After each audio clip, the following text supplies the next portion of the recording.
Viewers, this is breaking news from within the domestic arena now. Centre's new bill to sack criminal netas. The bill to empower the centre to sack Prime Minister, Chief Minister and mantris. Netas held for serious crimes face removal. The bill in fact proposes arrest for 30 days, sacking as Prime Minister and Chief Minister or mantri portfolio which will be held by the given person. A conviction in crime not needed for axing.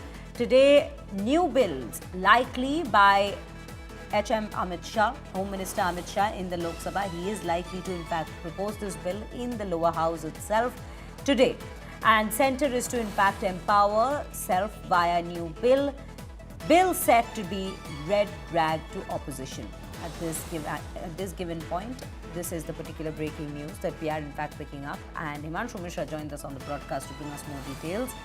Himanshu, very good morning to you. सबसे पहले हमें इस bill के बारे में और थोड़ी जानकारी दीजिए और आज हाउस में इसको शायद अमित शाह जी लेकर आएंगे, उसके बारे में भी हम इसको कैसे देखते हैं उसको भी थोड़ा उसके बारे में भी जानकारी दीजिए।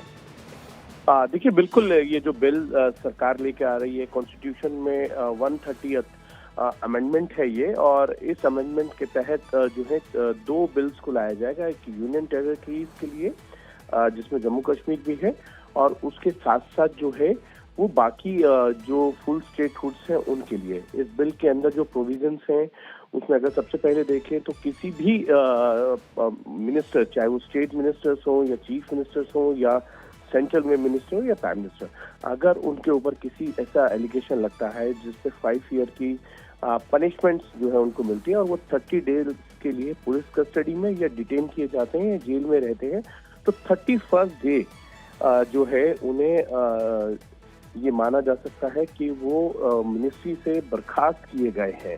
अगर वहाँ के चीफ मिनिस्टर या प्राइम मिनिस्टर उनको बर्खास्त नहीं करते हैं, टर्मिनेट नहीं करते हैं, तो ये एक जो प्रोविजन है, आपको याद होगा कि इससे पहले मनीष सिसोदिया, अरविंद केजरीवाल और सत्येंद्र जैन जेल में रहते हुए मंत्री, उप मुख्यमंत्री और मुख्यमंत्री रहे हैं।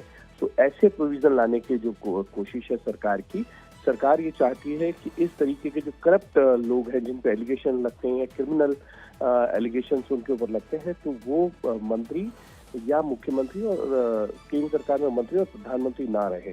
आपको याद होगा बालाजी का एक केस आया था तमिलनाडु के अंदर, उनके ऊपर भी कुछ इसी तरीके के करप्शन के एलिगेशन लगे थे और वो डिटेन किए गए और उसके बाद भी वो मंत्री रहे। तो सरकार की ये जो बिल है, अब देखना ये है कि इस बिल को जब गृह मंत्री अमित शाह इंट्रोड्यूस करेंगे, उसके बाद इस बिल को जो है वो फर्दर कंसिडरेशन और कंसल्टेशन के लिए जो है वो ज्वाइंट पार्लियामेंट्री कमेटी के लिए रेफर कर दिया जाएगा। और ज्वाइंट पार्लियामेंट्री कमेटी के जो भी सजेशंस होंगे, जिसमें एक्सपर्ट्स से बात करने के बाद, तमाम स्टेट होल्डर्स से बात करने के बाद जो है जो सजेशंस होंगे वो कैबिनेट में फिर से जाएंगे और कैबिनेट उन सजेशंस को इस बिल में अमेंड करने के बाद जो है इस बिल को दोबारा लेकर आए।